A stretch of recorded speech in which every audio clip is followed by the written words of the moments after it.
ametukusanya katika nyumba miongoni mwa nyumba za Allah jalla jalaluhu. Lengo ni kukumbushana qala Allahu wa qala Rasulullah sallallahu alaihi wasallam, wa ana ubashirukum ya ma'shara almuslimin bihadithi Rasulillah sallallahu alaihi wasallam. Nakupeni habari njema ndugu zangu Waislamu, kwa kitendo ambacho sasa hivi tuko ndani yake, matunda yake.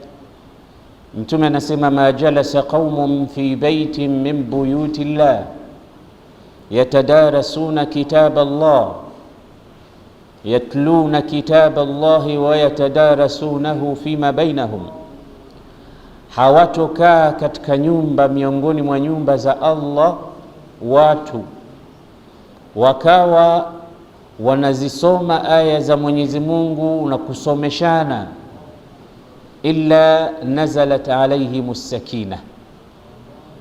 Watu hao watakaokuwa katika nyumba miongoni mwa nyumba za Allah, ambazo nyumba za Allah ni maarufu katika dunia, almasajid, watakapokuwa wanafanya shughuli ya kuisoma Qur'ani na kusomeshana, utawashukia utulivu, as-sakina, utawashukia utulivu, wa haffathumur rahma, na watazungukwa na kufunikwa na rehema zitokazo kwa Allah jalla jalaluhu. Huruma zake zitakuwa zinawaenea. Kwanza utulivu, ambacho ni kitu tunachokitafuta sote. Kila mmoja katika hii dunia kama atapata utulivu, basi yeye hana haja ya kitu chochote kingine. Mwenyezi Mungu anatujalia katika maisha yetu kututafutia vitu vya kutuletea utulivu, na miongoni mwa hivyo vitu anavitaja, wa min ayatihi an khalaqa lakum min anfusikum azwajan litaskunu ilayha wa ja'ala bainakum mawaddatan wa rahma inna fi dhalika laayatin liqaumin yatafakkarun. Miongoni mwa vitu ambavyo anasema Allah vinatupa utulivu ni sisi wanaume kutuumbia wanawake na wanawake kuwaumbia wanaume, litaskunu ilaiha. Katika suratul Araf Allah anasema wa khalaqa minha zawjaha liyaskuna ilaiha, ili apate kutulizana huko. Kwa hiyo kutulia na utulivu ni neema miongoni mwa neema za Allah, tunapaswa kuzitafuta kwa hali yoyote ili tupate kutulia nyoyo zetu. Lakini pia ala bidhikrillahi tatma'innul qulub, moyo pia unapata sakan na itminan wakati unapomtaja Allah subhanahu wa ta'ala. Sasa tunapokuwa katika nyumba miongoni mwa nyumba za Allah, tukawa tunakisoma kitabu chake na kufundishana, as-sakina tanzilu alaina, Allah anatupa neema ya sakina. Kisha wahafathumur rahma, anatuenea na kutuenezea Mwenyezi Mungu subhanahu wa ta'ala kwa huruma zake, kama alivyohadithia Mtume, irhamu man fil ardi yarhamkum man fis samaa, wahurumieni walio duniani atakuhurumieni yule aliye juu. Na ndiyo maana huruma zake Allah zimeshinda ghadhabu zake. Sabaqat rahmati ghadabi wa rahmati wasi'at kulla shay, na rehma za Allah subhanahu wa ta'ala zinavyompata mtu na kumwenea mtu, hana kitu alichofeli, kwa sababu huruma za Allah ndizo zinazotafutwa. Allah anasema ana huruma 100, lakini huruma moja tu ndio aliyoiteremsha katika dunia. Hiyo ndio watu wanahurumiana, mama anamhurumia mtoto wake mdogo, anahurumiwa na mkubwa, fabiha yatarahamun. Lakini nyingine amezieka kwa ajili ya waja wake watakao kwenda katika jannatul firdausi wa riyadhiha, na jannati nyingine alizoziandaa Allah. Allahumma ja'alna minhum, amin. Sasa hizo rehema ambazo zipo hapa duniani, lallahu arhamu biibadihi min al-ummi biwaladiha, Mwenyezi Mungu ana huruma kwa waja wake kuliko alivyokuwa mama na huruma kwa mtoto wake. Hizo rehma sisi huwa tunazipata wakati tumekaa katika nyumba miongoni mwa nyumba za Allah. Lengo letu ni kusomeshana. Wanazalat alaihimul malaika, na pia malaika huwa wanashuka, wanakuja wanatufunika kwa mbawa zao, kwa sababu lengo letu ni kusoma na kusomeshana. Wa innal malaikata latadau ajnihataha li talibil ilmi ridan bima yasna. Talibul ilmi, mwenye kutafuta elimu, malaika huwa wanamtandikia mbawa zake, anapita juu ya mbawa zile, kama vile unavyowaona wale wafalme, viongozi mbalimbali, waheshimiwa wanapokwenda sehemu wakatandikiwa red carpet. Wewe unatandikiwa mbawa ya malaika kutokamana na kwenda katika sehemu tukufu na kutafuta elimu kwa ajili ya kujua madha qala Allahu madha qala Rasulullah. Hafathumul malaika, na malaika nao wanatufunika na mbawa zao. Wa dhakarahumullah, na Mwenyezi Mungu anawataja hao watu walio msikitini, sisi hapa na wengine walio katika sehemu kama hizi.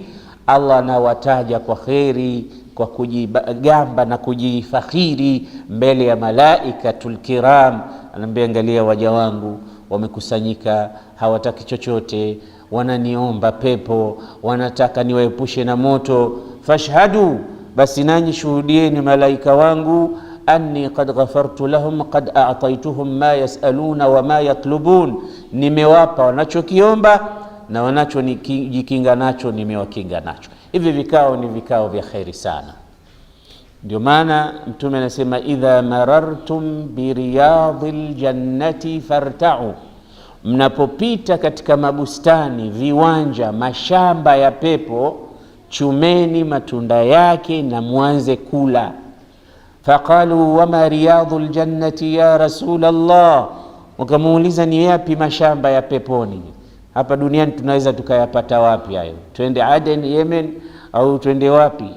Mtume akamwambia, hilaqu dhikr, pahala ambapo anatajwa Allah, pahala ambapo inasomwa Qur'an, pahala ambapo dini inazungumzwa, madha qala Allahu wa madha qala Rasul. Hivi ndivyo viwanja vya peponi. Kwa hiyo ukiona makundi kama haya pahala popote, usikubali kupita hivi hivi. Mtume sema, farta'u, chumeni, lisheni, kuleni, kwa sababu hivi ndivyo vikao ambavyo la yashqa jalisuhum, hata yule ambaye alikuwa yuko hajui kuna nini kunaendelea, amesikia tu, ameona tu watu wamekaa na yeye, haraka akaenda akajoin pamoja, anasema huyo pia anaingia katika wema wa wale wema waliokaa pale, wala hawi muovu abadan. La yashqa jalisuhum. Mimi nimefurahi sana leo kutembea katika msikiti huu ambao ameujenga ndugu yetu, kaka yetu, rafiki yetu, ambaye kwa huzuni hatuko naye hapa kwa sababu ya mitihani ambayo Mwenyezi Mungu amempa na anaipokea. Lakini kilichonishangaza mimi, pamoja na mitihani yake ambayo yuko nayo, amehakikisha ili jengo limesimama na watu wanalitumia kwa ajili ya muwasalat au communication kati yao na Mola wao subhanahu wa ta'ala. Takbir. Hili ni jambo kubwa sana na ni mifano ya kuigwa. Mwenyezi Mungu amjalie ndugu yetu mtoka Saif apate shifaun ajil, arudi tufurahi naye katika durus na da'wa mbalimbali kama ilivyokuwa hapo zamani. Hili jambo la kujenga misikiti ndilo jambo la kwanza alilofanya Mtume Muhammad alipofika Madina. Na hili jambo la kujenga misikiti ndilo jambo ambalo Mtume wetu Muhammad katika safari yake ile ya Isra na Mi'raj, utakuta pale Mwenyezi Mungu amelitaja misikiti miwili. Ulama utafsiri wametupa tafsiri yake, maana ya kuitaja misikiti ile. Ukisoma aya inasema, subhanalladhi asra bi'abdihi layla min almasjidil harami ila almasjidil aqsa alladhi barakna hawlahu linuriyahu min ayatina innahu innahu huwa as-sami'ul basir. Anasema ametakasika Mola na kila mapungufu, Mola ambaye amempeleka mja wake, yani Mtume Muhammad sallallahu alaihi wasallam, katika sehemu ya usiku kutoka msikiti mtukufu wa Maka mpaka msikiti mtukufu wa Aqsa. Kataja misikiti miwili hapa. Asra bi'abdihi laylan min almasjidi alharam ila almasjidi alaqsa. Hii ni safari ya Isra. Alafu kutakuwa na safari ya Mi'raj. Isra kanat bidayatuha masjidan wa kanat nihayatuha masjidan. Bidayatu safar min almasjid, nihayatu safar ila almasjid.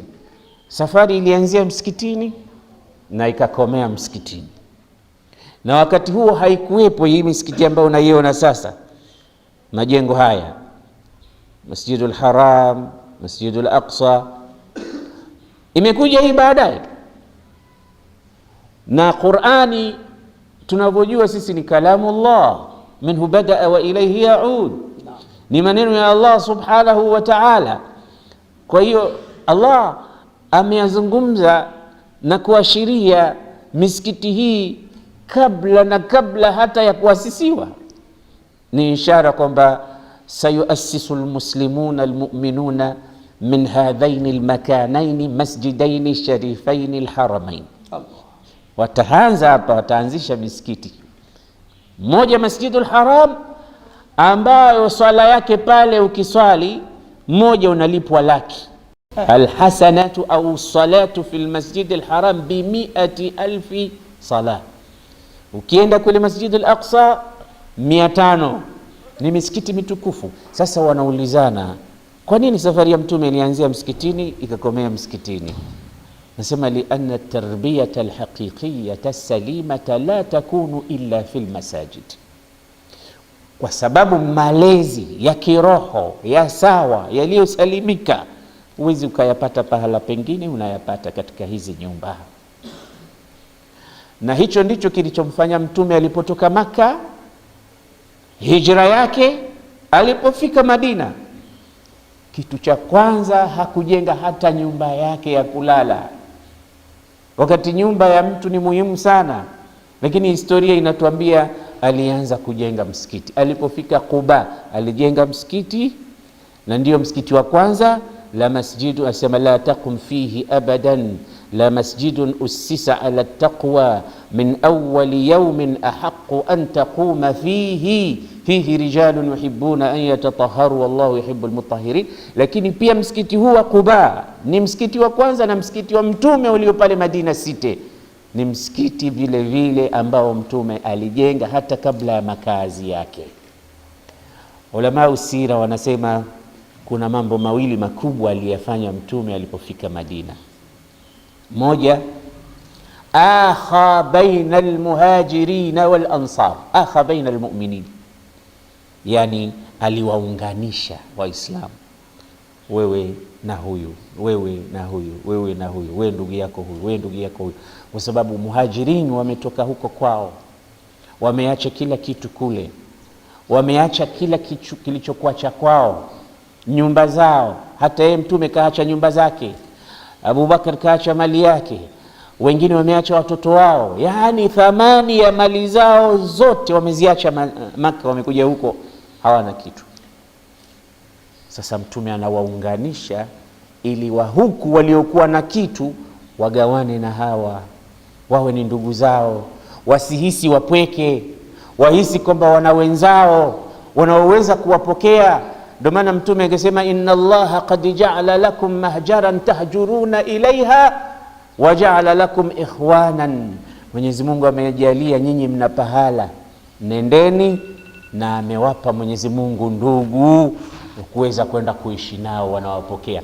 Ndio watu wakatoka irsalan wa wuhdanan, mmoja mmoja, makundi makundi, wanatoka zao Maka, wengine wana nguo zao tu za mwilini. Lakini walipofika Madina wakapata nyumba ziko wazi zinawasubiri. Ulama usira wanasema kulikuwa kuna nyumba za vijana mabarubaru, yani ambao hawajaoa, wameshaandaliwa makazi yao.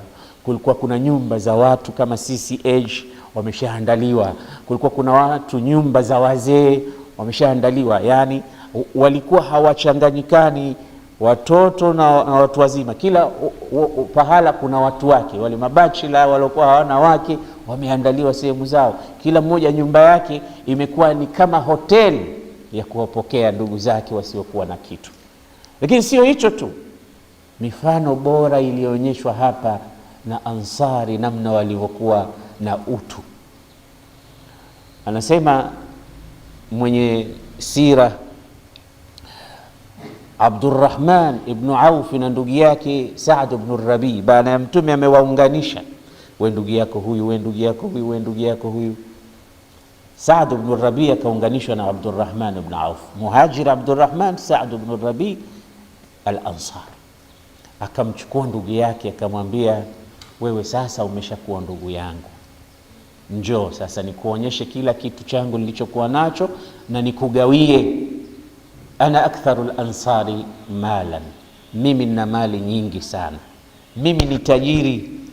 Sasa kana kwamba huyu amebahatika kuunganishwa na mtu well off ambaye hali yake ni nzuri. Unajua, unapokuwa umebahatika na kuwa na ndugu na marafiki wana uwezo, unahisi kwamba bahati yako imekuwa kubwa. Abdurrahman ibn Auf akakamatwa na Saad ibn Rabi, akamwambia twende, naona hii ni mali yangu, this is my property, hii yote ni mali yangu. Sasa aqsimu almala nisfain, hii mali mimi nitaigawa shatrain, sehemu mbili. Yani kama alikuwa na milioni, akasema nitakupa nisfu milioni kwa sababu wewe ni ndugu yangu. Kama alikuwa na mashamba mawili, atampa moja. Yani anagawa mali yake, fedha zake nusu, zote anamwachia ndugu yake nusu, yeye anachukua nusu. And this is not all. Hajamaliza hapo, akaenda akamwambia anasema wali amraatani, na wake wawili mimi, hawa wake zangu wawili, utalliqu ihdahuma, mmoja wao nitamwacha, nitampa talaka. Yule ambaye utaashiria wewe, unayemtaka wewe, unayemuona anakufaa wewe, mimi nitamwacha, akimaliza eda muoe wewe awe mkeo, kwa sababu wewe umekuja hapa huna mali wala huna mke. Yani katika Uislamu kuna mambo mengine kama hazikuja katika riwaya zilizokuwa zimethibiti ni vigumu kuamini. Kuna mambo Waislamu wenzetu waliopita waliyafanya, sisi tunaona sijui tufanye nini mpaka tuwafikie wao. Mali unaweza ukagawana na mtu kweli, lakini umwache mke wako alafu akaolewe na mwingine tena aliyechagua yeye. Sio angalau angesema mimi nitamwacha yule mke mdogo, tungesema pengine huyo anaonekana yule mke mdogo hampendi, kisha choka naye, sasa anataka kumsukumizia mwenzake. Hapana. Anasema kuna bwana mmoja Muislamu alikwenda kumshtakia rafiki yake hali ngumu ya mke wake pale nyumbani. Akamwambia, madhara lau talaqtaha, hakuna madhara, mpe talaka, mwache na kutesa kama hivi. Sikiliza jibu la Muislamu, akasema akhsha an utalliqaha fayubtala biha ghairi fatudhiya wa ma'adha Allahi an akuna sababan fi adha ibadillah. Anasema naogopa kumwacha ili asije akenda akawa mke wa mtu mwingine. Ndugu yangu Muislamu, najua huyo atakayekwenda kumuoa atapata shida kama ninavyozipata mimi, na mimi sitaki kuwa sababu ya kuwaudhi ndugu zangu Waislamu. Bora tu akae kwangu mimi, aendelee kuniudhi mimi tu. Sasa hayo unaweza ukayaona katika maisha yetu sisi ni vigumu sana. Basi Abu Bakr, yani Saad ibn Rabi anamwambia ndugu yake wale wawili pale, chagua katika wale unamtaka, pengine atamchagua yule ambaye anamtaka yeye, anampenda yeye zaidi nafsi yake, lakini yeye ameshajitolea. Utakayesema huyu ana sautalliquha, fa idha inqadat iddatuha ta'ala litatazawajaha anta, mchukue muoe, na mali imeshakupa na mke umeshapata, utakuwa utulivu sasa umeupata. Sasa nasikiliza majibu ya aliyepewa hiyo ofa naye vile vile. Ngekuwa katika zama zetu, na nadhani ungetuma message pale pale, ungeambia jamaa, huku nimempata bwege mmoja, huyu mali yake yote yananipa, na sio hivyo tu, mpaka mke wake kanipa. Wajinga ndio wale wao, wajinga ndio wale. Lakini akaanza akasemaje, barakallahu laka fi malika wa fi ahlik. Ndugu yangu, umeonyesha sacrifice ya hali ya juu, tadhiya. Allah akubarikie katika mali yako ulionipa, Allah akubarikie katika ofa ulionipa ya ahli zako. Mimi sitaki hata mali wala sitaki mke. Ana mru'un tajirun dullani ala suq, mimi ni mfanyi biashara, shaghafu yangu kubwa mimi ni businessman. Nionyeshe tu soko iko wapi, tuwe pamoja, nionyeshe njia za kupita, mimi nitaanza biashara zangu. Hakuchukua hata senti 5, hakuchukua hata mke mmoja. Ingekuwa sisi hapo tungesema ungeniongeza kidogo, unajua mimi ndo mgeni wako tena, na unajua Allah anasema hapana, barakallahu lak, nipeleke sokoni. Siku zote mimi nikihadithia kisa hiki huwa sijui mkarimu zaidi kati ya hawa watu wawili ni nani. Ni yule aliyetoa ofa au yule aliyemwombea dua akairudisha ofa ile kwa ndugu yake? Ni nani anaonekana hapa ni zaidi? Maana kutoa kilichokuwa chako mpaka kile cha ndani kabisa, kama mke wako eti apate kuolewa baada ya kumwacha na mtu mwingine, ni jambo kubwa sana. Lakini pia kukataa wakati wewe umekuja huna kitu, huna mke, useme hapana, Mungu akubarikie, nataka nifanye kazi. Nani kati ya hawa amekuwa mkarimu zaidi kuliko mwenzake? Ili swali mnalo nyinyi wenyewe, mtalijibu nyinyi wenyewe baadaye. Lakini hivi ndivyo wenzetu walivyofika baada ya Mtume kuwaunganisha kwamba nyinyi ni ndugu. Inna akhaka alhaqqa man kana ma'ak wa man yadurru nafsahu liyanfa'ak wa man idha raibu zamani fadhahaka shattata fika shamlahu liyajma'ak.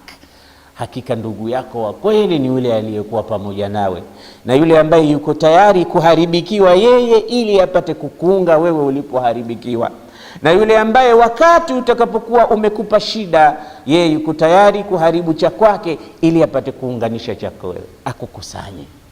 Hii ndio inaitwa tadhiya. Tadhiya kama wenzetu walivyokuwa kionana katika mayadinul qital.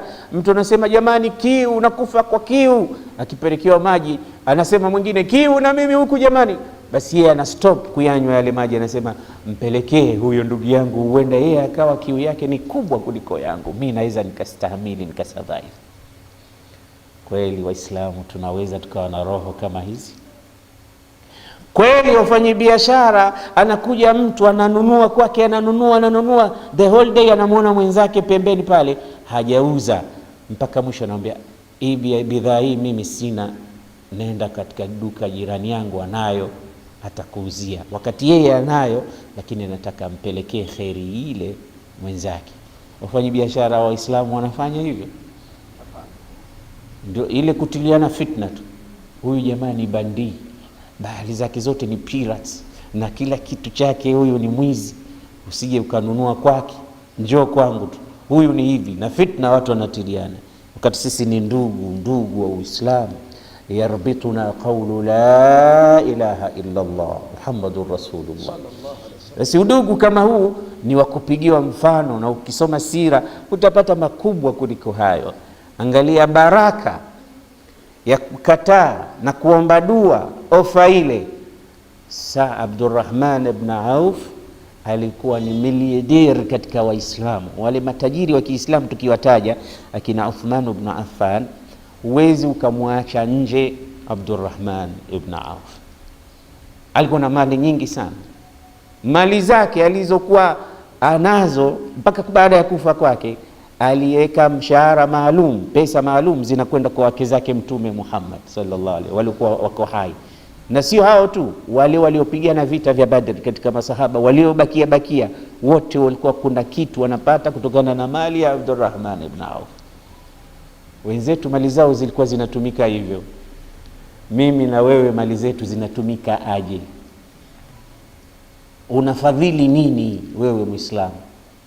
Zinatumika kwa ajili ya kualika club za kupiga music na party mbalimbali, watu wakalewa, wakasema lete moja moto moja baridi, huko ana sigareti, huko ana bangi, huko ana chupa, huko ana mwanamke, huko vitu kama hivyo, ndo pesa zako zinaishia huko.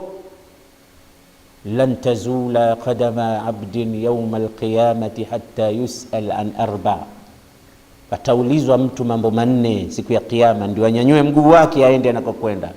Moja katika mambo utakayoulizwa, an malihi min aina iktasabahu wa fima anfaqa, mali yake ameichuma wapi na ameitoa katika miradi gani. Mali ina maswali mawili, kila kitu kina swali moja moja: umri wako, ujana wako, ilmu yako, umri wako, lakini mali umeitoa wapi na umeitumiaje?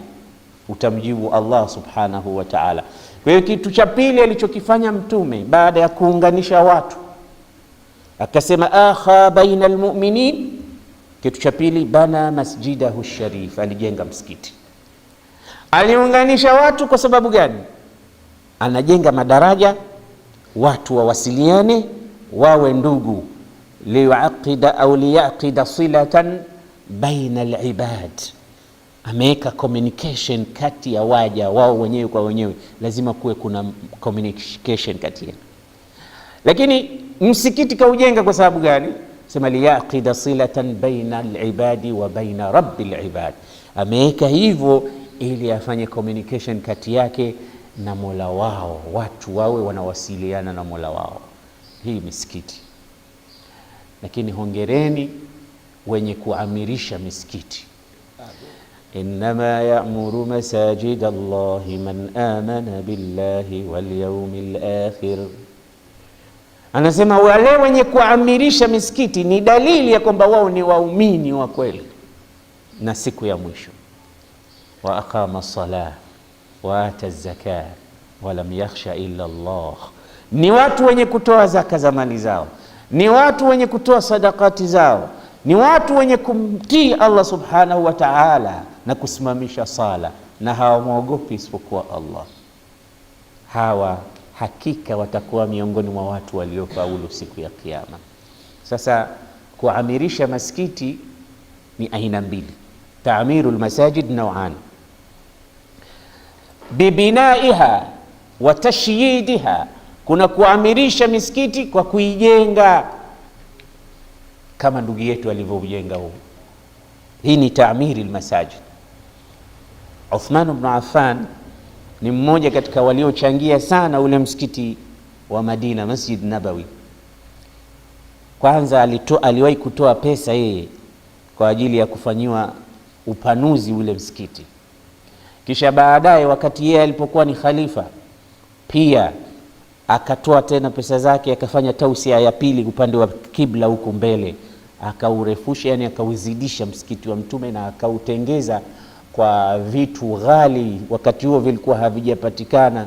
Msikiti wa Mtume ulikuwa ni makarara ya mtende na vigogo vyake na mchanga tu, lakini alikuja akaanza kuutengeza ukawa ni permanent na ukawa modern zaidi, mpaka watu wakawa wanasema Uthman bid'a, vitu kama hivyo vinatokea.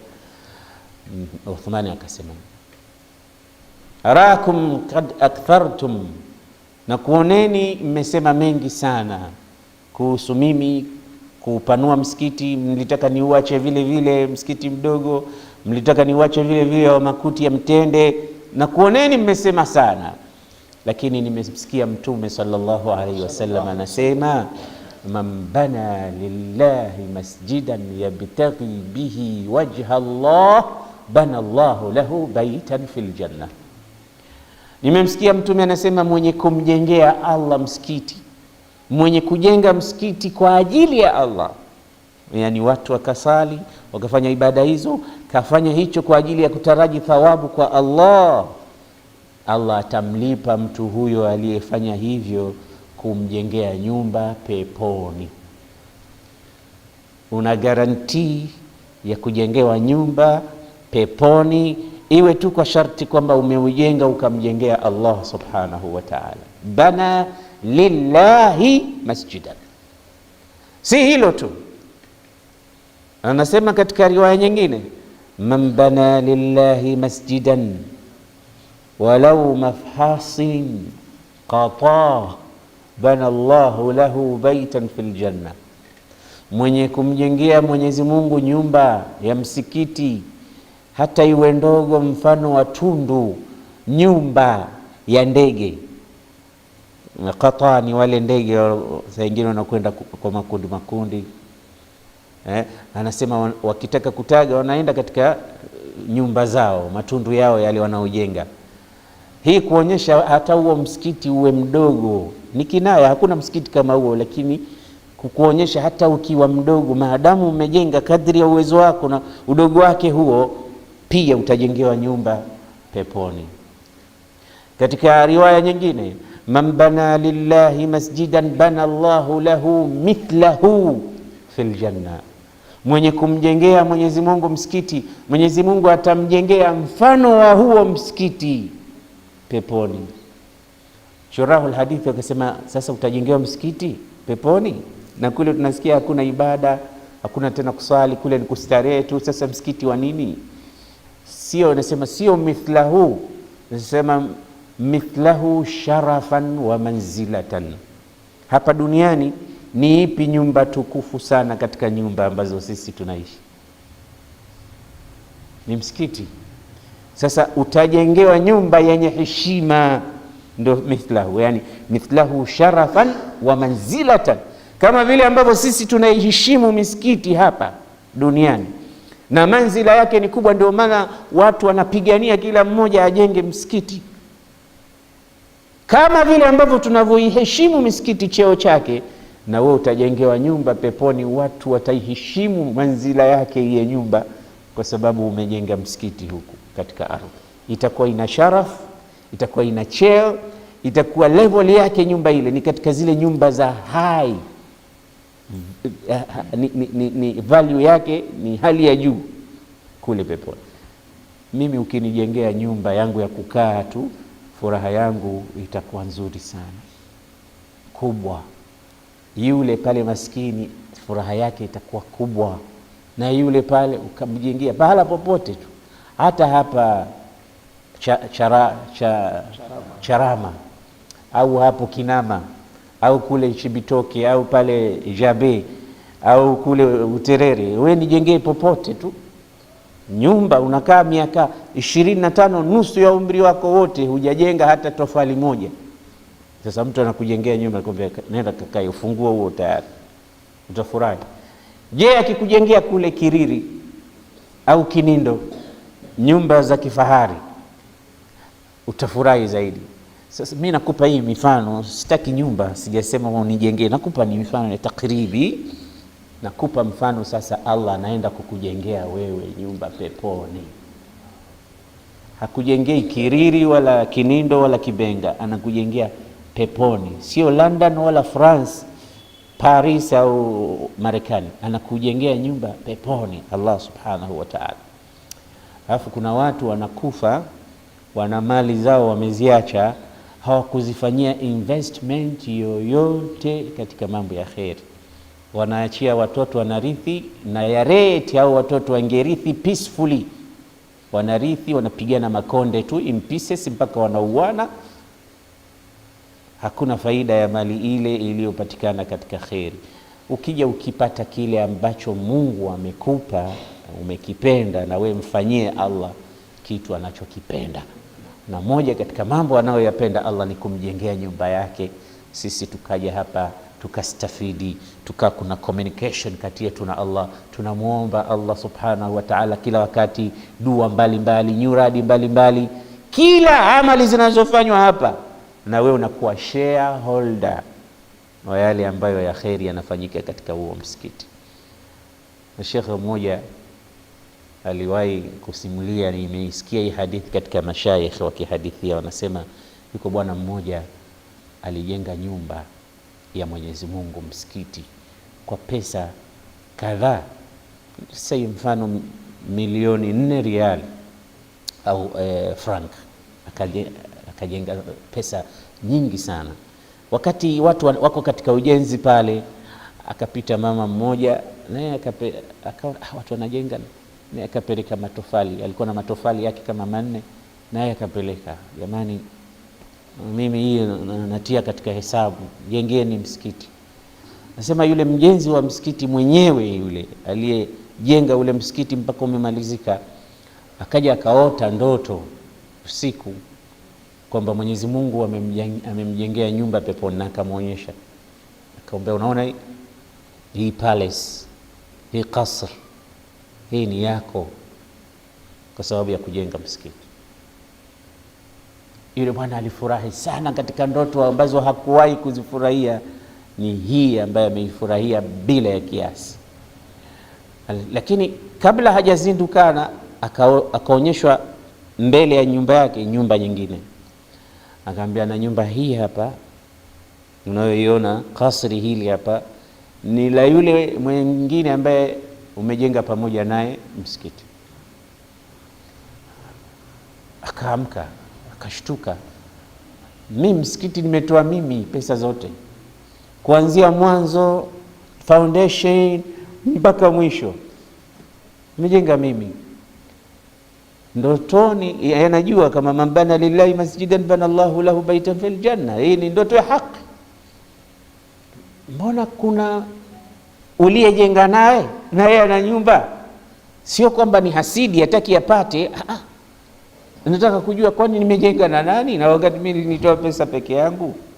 Kuna mtu mwingine, kwa sababu kuna watu wengine wanataka khairi wazipate, waona msinisaidie bwana. Mara nyingine unaandamana na watu ukitaka kwenda lunch, unakwenda hoteli, unapiga lunch, ukimaliza ukienda kulipa, usikia yule pale kishalipa. Bwana yeye, ukienda pale pengine yeye tena, kila kitu yeye tena. Bwana ukitaka kula, sema bwana wacha bwana tukusaidia. Hapana, anataka kila kitu apate yeye. Sio vibaya, Allah anatuambia, wa fi dhalika falyatanafasil mutanafisun, washindane watu. Bwana, kwa nini unafanya hivi? Bwana, mimi nina dhambi nyingi, niachieni nifute dhambi kidogo. Nyinyi wenzenu alhamdulillah, tawadhu. Sasa kwa nini yupo mtu mimi simjui, akaja akawauliza mafundi wake, bwana, yuko mtu amejenga msikiti pamoja na mimi simjui? Sema hakuna. Kuna mtu alileta pesa zake hapa? Ulileta peke yako? Kamuuliza kijana wake, ambie, bwana, iko siku alikuja mama hapa na matofali yake 4, nadhani huyo ndiye uliyeshirikiana naye katika anakaa wapi huyu mama? Tunamkuta pale. Ukienda wakamwangalia yule mama, akamwona, akamwambia, mama, nimekuja. Nini? Chukua hizi hela. Za nini? Anasema, nimesikia kwamba umetoa matofali yako kadhaa kujenga msikiti, si zawadi tunakupa, yani kama kuyanunua yale, yani anataka msikiti uwe wake pekee. Chukua hii. Yule mama akamwambia, hapana, mimi sitaki kitu, mimi nimefanya kwa ajili ya Allah. Hapana, nachukua, hali yako wewe ngumu na hivi na hivi, chukua mama tu. Hapana, siwezi kuchukua. Chukua, siwezi kuchukua. Mwisho yule mama akamwambia yule bwana, hicho ulichokiona wewe katika ndoto na mimi pia nimekiona. Yeye yule baba hakumwambia yule ameona nini. Mwisho yule mama akamwambia, usisumbuke, huyo ulichokiona katika ndoto mimi pia nimekiona. Najua wewe sasa unataka kurudisha ile nini. Basi hizi ndio fadhila za hizi nyumba. Ni hatari ndugu yangu, ukijipeleka kwa Allah atakulipa kuliko unavyofikiria. Kwa hiyo nawahusia matajiri wenye uwezo ambao wanaweza kufanya vitu kama hivi na mara 2 yake, mara 10 yake. Ndugu zangu, wapo watu wana uwezo mkubwa lakini hawajapata taufik. Kuna mambo mengi Waislamu tunataka. Madaris za Kiislamu watoto wasome, mashule ya Kiislamu watoto wasome, misikiti watoto waswali wafundishwe, walipwe mashekhe wanaosimamia, maimamu waangaliwe vizuri, wapate kupeleka dini mbele, wasomeshe, wahifadhishe watu, kila mmoja acheze position yake. Unajua sisi Waislamu ni kama timu, kila mmoja anakaa pahala pake, goalkeeper, back 3, back 2, center half, midfielder, winger, wote kila mmoja anacheza pati yake. We are working as a team. Kwa hiyo kama hatutoshirikiana hatutopata ushindi. Goalkeeper lazima azuie magoli, na beki amsaidie, na winga wapeleke cross kule, waeke magoli yaingie. Tusaidiane, na vitu vya kusaidiana ni katika hii vitu viwili: bil ilmi wal mali yabni an-nasu mulkahum lam yubna mulkun ala al-jahli wal iqlali. Kwa elimu na mali ndipo watu wataujenga ufalme wao, watajenga nguvu yao. Nguvu haijengwi, ufalme haujengwi kwa ufukara na ujinga. Na hivi vitu vyote vitatoweka, ufukara na ujinga, tukiwa tunajua nini tunachokifanya. Mwenyezi Mungu ambarikie ndugu yetu aliyejenga msikiti huu, na wengine ambao hawajafanya khairat kama hizi, Allah awape taufiki wafanye. Na sisi tuamirishe misikiti sasa bidurus, bitalim, bilmawaidh. Nimesema taamiri almasajid ni aina mbili: bitashyidiha wa binaiha, kwa kuijenga kama hivi imeshajengwa. I'mari almasajid ya pili ni hii ambayo tunaifanya na sisi na Sheikh Nabat na mfano wa sisi na wenzetu na nyinyi ambao mmekaa hapa. Sote tumeiamirisha misikiti kwa kusomesha na kwa kusoma, kwa kusikiliza na kuwaambia watu maneno ya kheri, kwa kuhifadhisha na durus mbalimbali, na kwa kuitunza. Nimesikia hapa yupo mtu anautunza msikiti. Hii pia ni i'mari almasajid, anaitunza na hakikisha feni inakuwa vizuri, tai na waka, usafi na chooni kule ni kuzuri, watu wanaenda. Yote hii ni i'mari almasajid.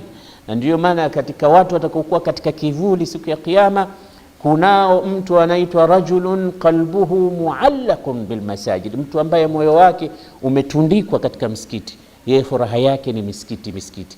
Akiwa ndani anafurahia, akiwa nje raha yake arudi tena, anataka kulala pale pale, kuendeleza itikafu, kusoma pale pale, kuangalia watu wa misikiti. Misikiti ni kitu ambacho kinaleta baraka hata katika mitaa. Basi naomba Allah ikithirishe misikiti, watu wawe wengi wenye kufanya khairati hizi, na watakabalie sadaka zetu.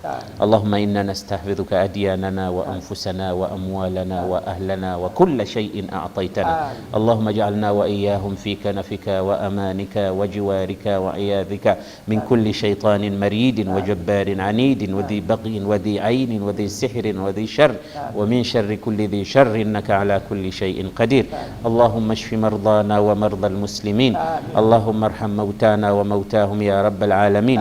اللهم فرج هم المهمومين ونفس كرب المكروبين واقض دينا عن المدينين واشف مرضانا ومرضى المسلمين. وصل اللهم وسلم على نبينا محمد وعلى آله وصحبه أجمعين والحمد لله.